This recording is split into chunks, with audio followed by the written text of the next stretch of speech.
अगर हमें अपने चेहरे को दर्पण में देखना हो तो दर्पण साफ होना जरूरी है, लेकिन उतना ही जरूरी चेहरे का साफ होना भी है।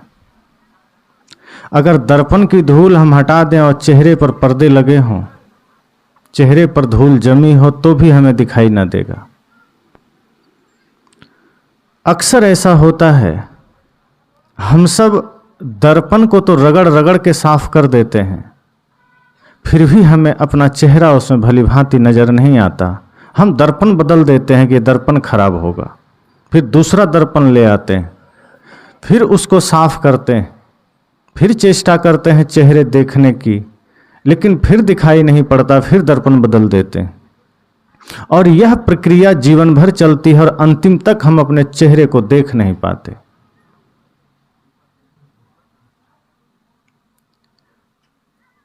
दर्पण बदलने की जरूरत ही नहीं है। चेहरे की धूल हटा दें, चेहरे पर जमी हुई काई को हटा दें, दर्पण वही हो, हमें अपना चेहरा नजर आ जाएगा। जैसे एक कौवा एक गांव को छोड़कर जा रहा था, रास्ते में कोयल मिल गई। कोयल ने कहा, मामा कहां जा रहे हो? कौवे ने कहा, इस गांव के लोग बड़े क्रूर हैं, बड़े अत्याचारी हैं, मैं इस गांव को छोड़ रहा हूं। कहा, हुआ क्या? कहा, सुबह उठते ही लोग पत्थर मारना शुरू कर देते हैं, जहां देखो वहीं लोगों के हाथ में पत्थर होते हैं, पत्थर मारते हैं। इसलिए मैं ये पत्थर खाते खाते चोटिल हो चुका हूं, मैं ये गांव छोड़कर जा रहा हूं। कोयल ने कहा, शायद आपको पता नहीं है कि लोग पत्थर क्यों मारते हैं, आप सबको पता चल गया होगा। कोयल ने कहा, गांव छोड़ने की जरूरत ही नहीं है, आप गलत कर रहे हैं। शायद आप समझ नहीं पा रहे हैं कि लोग आपके होने मात्र से पत्थर नहीं मारते, और ये गांव खराब नहीं है और जहां जाओगे पत्थर खाओगे। काम सिर्फ इतना कर दो, तुम जो कांव कांव करते हो वो छोड़ दो, गांव यही ठीक। कांव कांव करना तुम छोड़ दोगे, हर जगह पवित्र है, हर जगह बढ़िया है। अपनी दृष्टि अगर सही हो जाए, अपना चेहरा सही हो जाए, दर्पण सभी सही है। अपनी दृष्टि सही हो जाए, ये पूरा संसार खूबसूरत है, पवित्र है। हमें जहां भी कमियां नजर आती है, जहां भी समस्याएं नजर आती है, वो अपनी ही दृष्टि की समस्या है, बाहर कोई समस्या नहीं। मैं एक उदाहरण दिया करता हूं कि एक अंधा आदमी गांव से परेशान हुआ, लोगों से कहा कि ये गांव ठीक नहीं है। कहा, क्यों? कहा, मुझे यहां सूरज का दर्शन ही नहीं होता। लोगों ने कहा, भाई तू अंधा है, तेरी आंखें नहीं है, इसलिए सूरज का दर्शन नहीं होता। वो मानने को राजी नहीं था, वो झगड़ा कर लिया। कहा, तुम झूठे, ये गांव के लोग झूठे, मेरी आंखों में कोई समस्या नहीं है, ये गांव के लोग बेईमान है, इसलिए यहां सूरज उगना बंद कर दिया। मैं गांव छोड़ रहा हूं, मैं दिल्ली जा रहा हूं, वहां बढ़िया लोग हैं, शायद वहां मैं सूरज को देख सकूंगा। वो गया, दूसरे दिन बड़ी तैयारी के साथ जगा, लोगों से कहा, सूर्योदय हो गया? कहा, लोगों ने हाँ हो गया। वो बाहर निकला, फिर अंधेरा। बड़ी कोशिश किया, आंखों को रगड़ा, फिर अंधेरा। उसने कहा, लगता है दिल्ली ही पूरी खराब है, ये भारत के लोग भ्रष्ट हो चुके हैं और उसकी राजधानी दिल्ली है, स्वाभाविक है यहां भी सूरज नहीं दिखेगा। कहा, मुझे दुबई ले चलो, बड़ा नाम सुना है, शायद वहां सूरज का दर्शन हो जाए। कोशिश करके दुबई पहुंच गया, वहां भी जगह, दूसरे दिन निकला बाहर, लोगों से कहा, सूर्योदय हो गया? कहा, कब का हो गया, तुम्हें दिखाई नहीं दिया? कहा, नहीं। कहा, तुम अंधे हो? कहा, नहीं, बिल्कुल नहीं, मैं अंधा नहीं। यहां भी समस्या है, लगता है यहां के लोग भी दुष्ट हो गए हैं, यहां भी लगता है पापी लोग हैं, इसलिए यहां भी सूर्योदय होना बंद हो गया है, तुम मुझे अमेरिका ले चलो। कुछ लोगों ने अमेरिका पहुंचा दिया। हमारे जीवन की सच्चाई है, घटना काल्पनिक है, लेकिन हमारी जीवन की सच्चाई। लोगों ने उसे अमेरिका पहुंचा दिया, वहां भी तैयारी के साथ उठा, देखता है वही अंधेरा। अब तो उसे लगा पूरी धरती बिगड़ चुकी है, पूरी धरती पर पाप फैल चुका है, सूरज उगना ही बंद कर दिया, कैसे चलेगा संसार? पूरा धरती पाप में डूबा, पूरा संसार पापमय हो गया, यहां भी सूर्योदय नहीं। कुछ लोगों ने कहा वापिस गांव चलो, उसे लेकर आया और वो रोज गाली देता लोगों को कि सब लोग दुष्ट हो गए, पापी हो गए, सूर्योदय नहीं होता, सूरज नहीं उगता, मुझे भी सूरज देखना है। एक दिन वो गाली देता हुआ जा रहा था, रास्ते में एक संत मिल गया।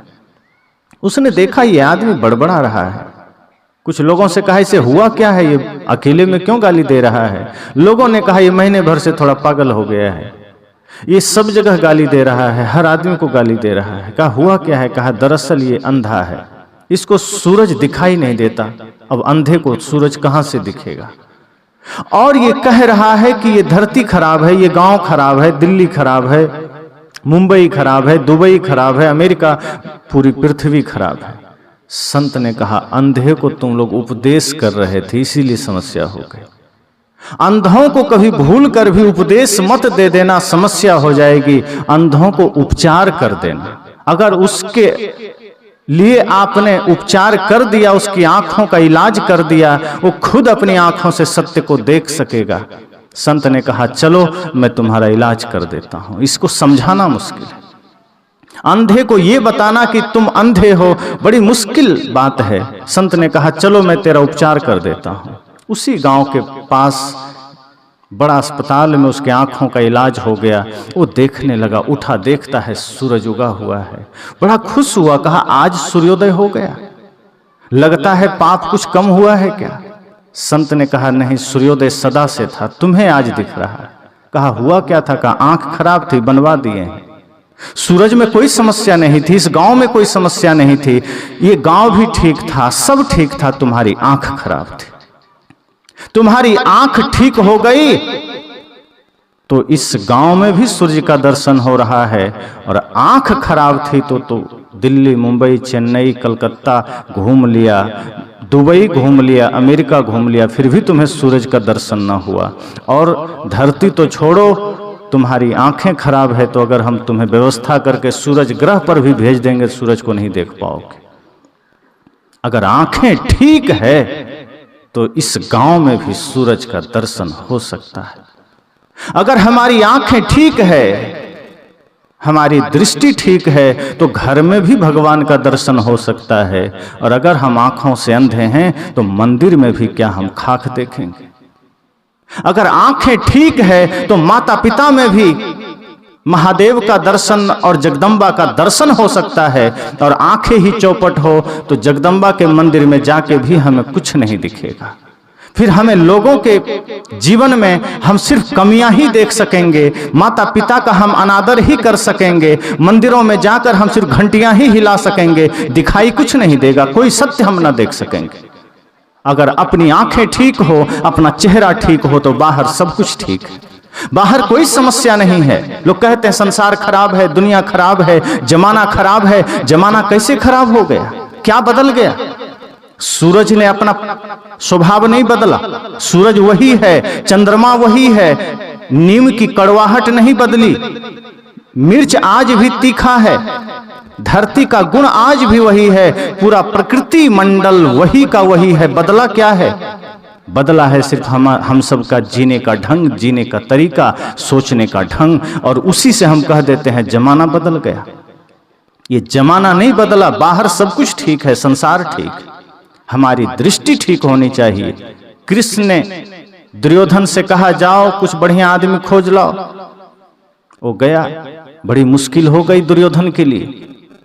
हस्तिनापुर की गलियां गलियां छाना, शाम को थक कर आया, कहा कितना कठिन काम दे दिया आपने। कहा हुआ क्या? एक भी बढ़िया आदमी नहीं मिला, जहां देखता हूं सब दुष्ट आदमी खड़ा है। कृष्ण ने कहा कोई बात नहीं, आराम करो। अर्जुन युधिष्ठिर को भेजा, कहा तुम जाओ एक पापी आदमी खोज के ले आओ। वो गया, वो भी परेशान हुआ, गलियां गलियां खोजा, हस्तिनापुर के चौक चौराहों में देखा, घरों में झांक कर देखा, शाम को थक कर आया, कहा महाराज आपने क्या काम दे दिया, एक भी पापी आदमी नहीं मिला। कृष्ण ने कहा गलियां वही थी, लोग वही थे, हस्तिनापुर वही थे, क्या बदला? सिर्फ व्यक्ति के देखने का तरीका बदल गया। दुर्योधन गया था कुदृष्टि लेकर, दुर्योधन गया था पाप की दृष्टि लेकर, उसे कोई अच्छा दिखा ही नहीं। युधिष्ठिर गया था सम्यक दृष्टि लेकर, पवित्र दृष्टि लेकर, सुंदर भाव लेकर, उसे कोई गलत दिखा ही नहीं।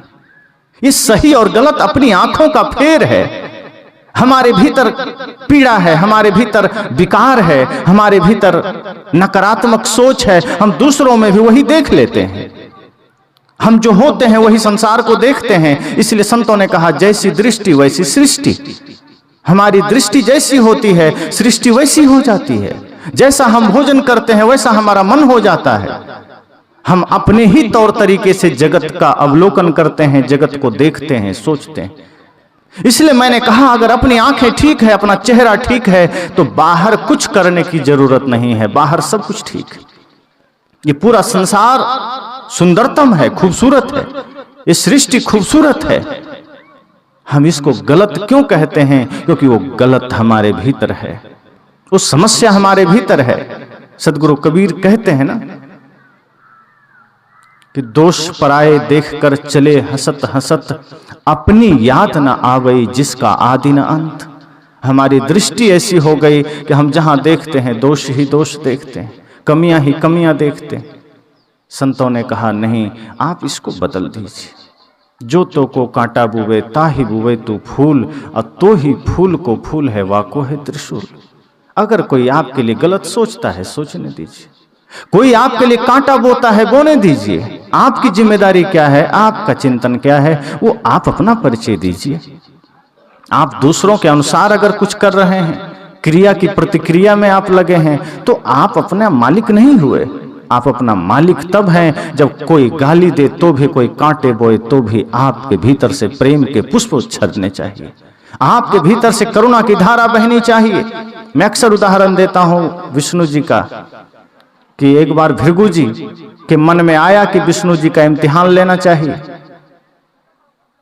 जिनके भीतर सत्य है, प्रेम है, करुणा है, वो कभी उद्वेगित नहीं होते, वो कभी बाहर के प्रभाव को अपने ऊपर आने नहीं देते। आज आदमी कहता है क्या करें, 10 आदमी के बीच में रहना होता है, थोड़ा बीड़ी पीना सीख गए, क्या करें, समाज में रहते हैं, तंबाकू खा लेते हैं। आप अपने को ऐसा बनाइए ना कि आप अकेला इतना ताकतवर हो जाइए अपने विचारों में, अपने आदतों में, अपने संस्कारों में, कि आपका प्रभाव दूसरों पर पड़ जाए। आपके वजह से 10 आदमी बदल जाए, 10 के वजह से आपका जीवन बदल जाए। ऐसा मत करिए कि 10 गलत रास्ते में जा रहा है तो आप उसके पीछे चल दीजिए। सदगुरु कबीर ने यही तो किया। उन्होंने क्या कहा कि है कोई गुरु ज्ञानी जगत उलटी वेद बूझे।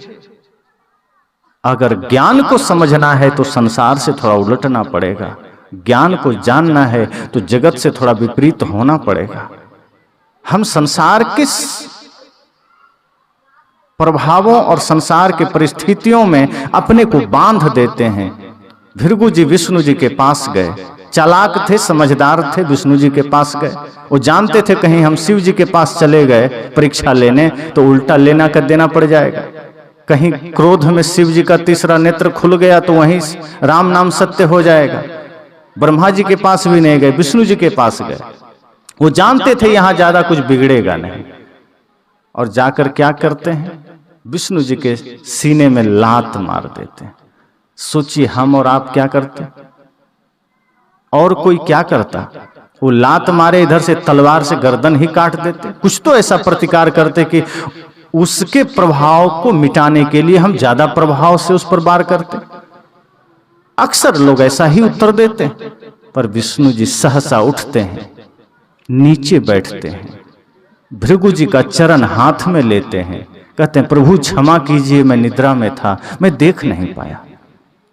आपके ये कोमल चरण मेरे इस कठोर सीने पर पड़ा है, कहीं आपके चरण में चोट तो नहीं लग गई।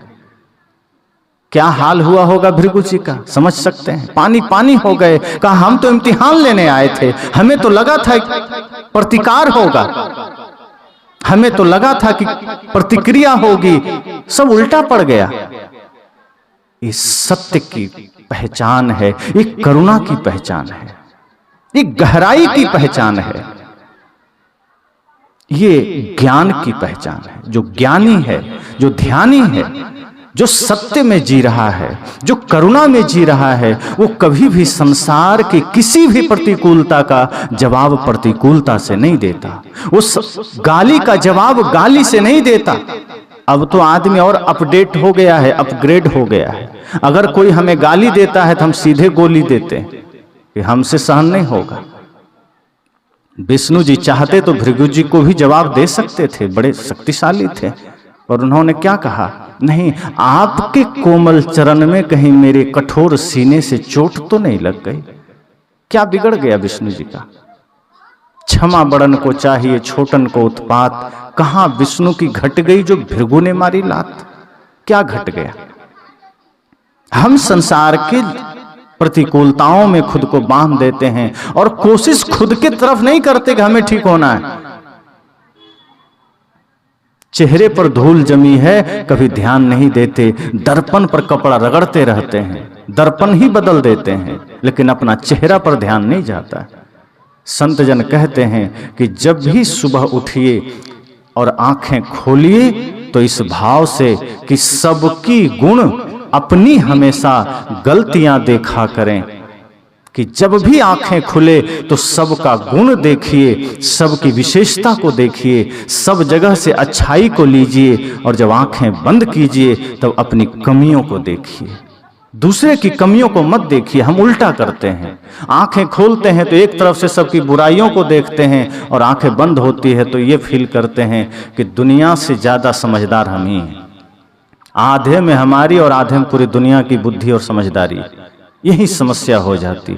संत कहते हैं नहीं, आंखें खुले तो जगत से अच्छा देखने का प्रयास कीजिए, जगत में अच्छा चुनने का प्रयास कीजिए, अपने को बनाइए मधुमक्खी की तरह। हम अपने को मक्खी की तरह बना के बैठे हुए। मक्खी गंदगी में बैठती है, जहां गंदगी है मक्खी भिनभिनाने लगेगी, और मधुमक्खी क्या करती है? दोनों में से थोड़ा सा अंतर है, एक मक्खी है और एक में मधु जुड़ गया है, वो मधुमक्खी। मधुमक्खी कभी गंदगी पर नहीं बैठा करती, वो फूलों में बैठती है और वहां से अमृत रूपी शहद लेकर आती है, अपने लिए भी और आप सब हम सब के लिए भी। कितना अंतर हो जाता है। हम अपनी दृष्टि ले जाते हैं किसी की कमियों पर, हम अपनी दृष्टि ले जाते हैं किसी की गलतियों पर, हम अपनी दृष्टि ले जाते हैं किसी के विकारों पर। होता क्या है, जैसे आपके घर में कचरा हो जाए, आप कूड़ादान में डाल देते हैं। गांव में आजकल पंचायत की तरफ से मिलता है, गीला कचरा इसमें डालें, सूखा उसमें डालें। और हम लोग अपने जीवन में क्या करते हैं, बाहर का सारा कचरा लेके मस्तिष्क में डाल लेते हैं। हम वहां नहीं सोचते कि उस कचरे को लेके बाहर डाल दें। जो भी किसी की कमियां दिखा, बुराइयां दिखी, वो कचरा ही तो है, हम उसे लेते हैं, मस्तिष्क में जगह दे देते हैं। होता क्या है, वो कचरा जहां रहेगा गंध तो मचाएगा ही।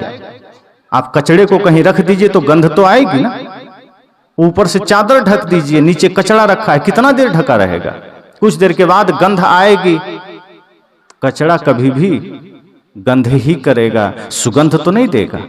लेकिन हम अपने जीवन में निरंतर बाहर के कचरे को ला रहे हैं, किसी की आलोचना का कचरा इकट्ठा कर रहे हैं, किसी की निंदा का कचरा इकट्ठा कर रहे हैं, किसी की बुराई का कचरा, किसी पर क्रोध का कचरा, तमाम तरह के कचरे हम बाहर जगत से इकट्ठा करके अपने इस कूड़ेदान में डाल देते हैं। इसको कूड़ादान मत बनाइए अपने मस्तिष्क को, इसको फूलदान बनाइए। इसमें पुष्प इकट्ठा करिए, इसमें ज्ञान इकट्ठा करिए।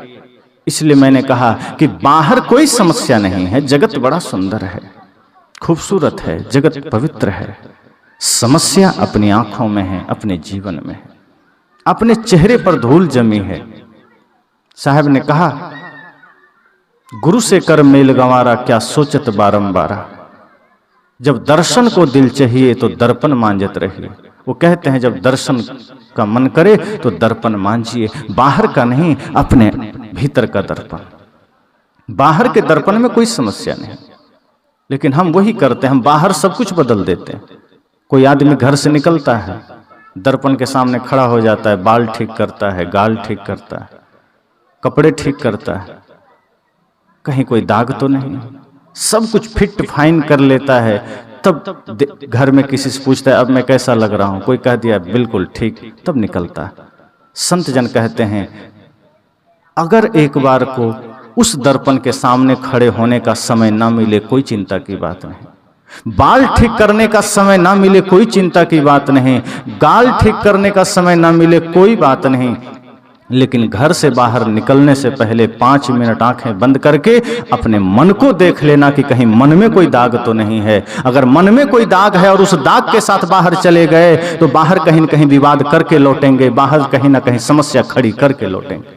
इसलिए चेहरे के दाग मिटा के जाए ना जाए कोई बात नहीं, कपड़े के दाग मिटा के जाए ना जाए कोई बात नहीं, मन के दाग मिटा के घर से बाहर कदम रखिए। यही सत्संग है, यही जीवन जीने का सबसे बढ़िया तरीका है, यही आनंद का स्रोत है। इसलिए मैंने कहा कि बाहर कोई समस्या नहीं है, हम समस्या सदैव बाहर खोजते हैं। अपने कमियों का दोष हम सदैव दूसरों को देते हैं, अपनी असफलताओं का कारण हम सदैव दूसरों को मानते हैं। हमारी असफलताओं का कारण कभी भी कोई दूसरा नहीं हो सकता। हमारे जीवन की समस्त समस्याओं का कारण हम स्वयं होते हैं, हमारा मन होता है। जिस दिन हम स्वयं को निखारने लगेंगे, जिस दिन हम स्वयं को निहारने लगेंगे, जिस दिन हम अपने भीतर के कचड़े को मिटाने लगेंगे, उसी दिन आपको पता चलेगा जहां है वही मंदिर हो गया, जहां है वही देवालय हो गया, जहां है वही पूजा हो गया, जहां है वही सत्संग हो गया। राम जी से किसी ने कहा कि आपको कौन पा सकता है, हम आपको पाना चाहते हैं। राम जी ने कहा तुम मुझे बिल्कुल नहीं पा सकते। कहा हम तो आपको ही पाना चाहते हैं। तो मैंने कहा कि राम जी से व्यक्ति ने कहा कि मैं आपको पाना चाहता हूं, मैं आपसे मिलना चाहता हूं, मैं बड़े दिनों से कोशिश में हूं, आपके पीछे पीछे भाग रहा हूं। राम जी ने कहा मुझे पाना मुश्किल है, मुझे पा ना सकोगे, और मुझे पाने के लिए दौड़ने की जरूरत नहीं, मेरे पीछे भागने की जरूरत नहीं। उस व्यक्ति ने कहा फिर कोई तो रास्ता होगा, कोई तो मार्ग होगा, कोई तो उपाय होगा। मैं ये जानना चाहता हूं आपको कौन पा सकता है और कैसे पा सकता है। राम जी ने क्या कहा, बड़ी गजब की बात राम जी ने कही, निर्मल मन जन सो मोहि पावा, मोहि कपट छल छिद्र न भावा।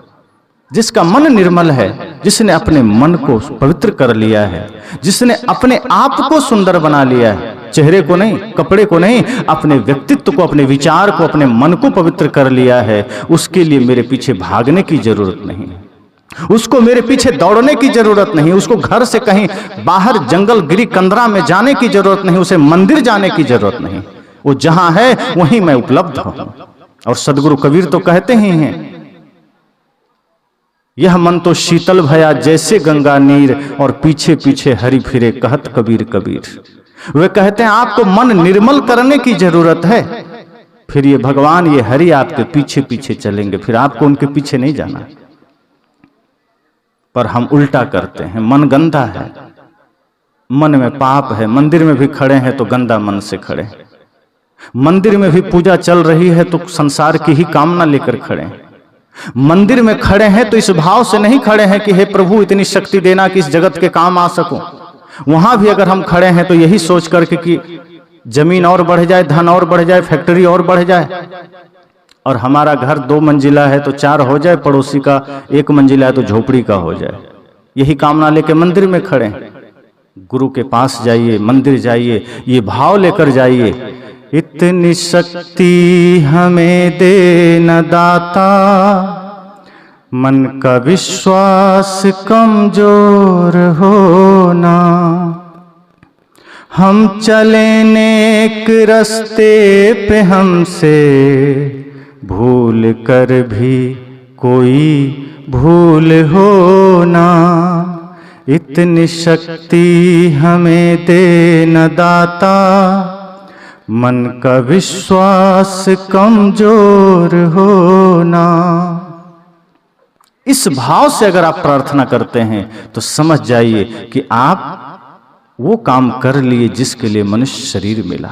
मैंने कहा हमारी दृष्टि थोड़ी उल्टी है, उल्टी काम करती है। हम सदैव बाहर सब कुछ ठीक करना चाहते हैं, पिता चाहता है पुत्र को ठीक कर दें, पुत्र चाहता है पिता को ठीक कर दें, सास चाहती है बहू को ठीक कर दें, बहू चाहती है सास को ठीक कर दें। बड़ा भाई सोचता है छोटे भाई को ठीक कर दें, छोटा भाई सोचता है बड़े भाई को ठीक कर दें। मित्र सोचता है अपने मित्र को ठीक कर दें, कभी कोई ये नहीं सोचता कि मैं खुद को ठीक कर लूं। और समस्या वही है जब हम दूसरों को कमियों में देखते हैं कि दूसरा गलत है, मैं तो ठीक हूं, और यही हमारे जीवन में सारी गड़बड़ियां शुरू हो जाती। जिस दिन हमने ये देखना शुरू कर लिया कि नहीं सामने वाला तो ठीक ही है, दोष मुझ में है, कमियां मुझ में है, पहले मुझे ठीक होना है। और एक बात ध्यान रखिए, जो खुद ठीक हो गया उसे फिर कहना नहीं पड़ता, उसके कर्म से ही दूसरा प्रेरणा लेके ठीक हो जाता है। जो दिया जल रही है, जो दीप प्रज्वलित है, वही बुझे हुए दिए को जला सकते हैं।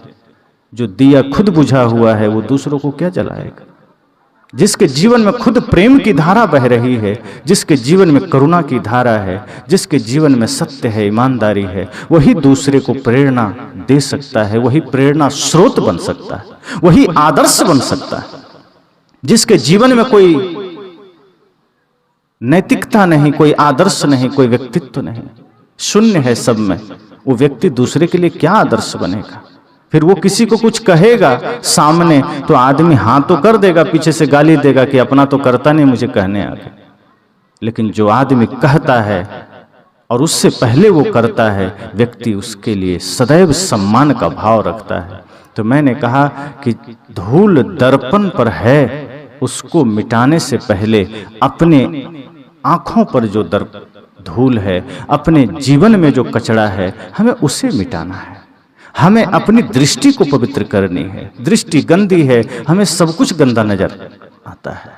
दृष्टि गलत है, हमें सब कुछ गलत नजर आता है। इसलिए इतना ही कहूंगा, एक नेक मशवरा है मेरा, मान लीजिए। एक नेक मशवरा है मेरा, मान लीजिए। दुनिया ये 4 दिन की है, पहचान लीजिए। दुनिया ये 4 दिन की है, संतों ने ये कहा है, किताबों में है लिखा। संतों ने ये कहा है, किताबों में है लिखा। पीने से पहले पानी को छान लीजिए।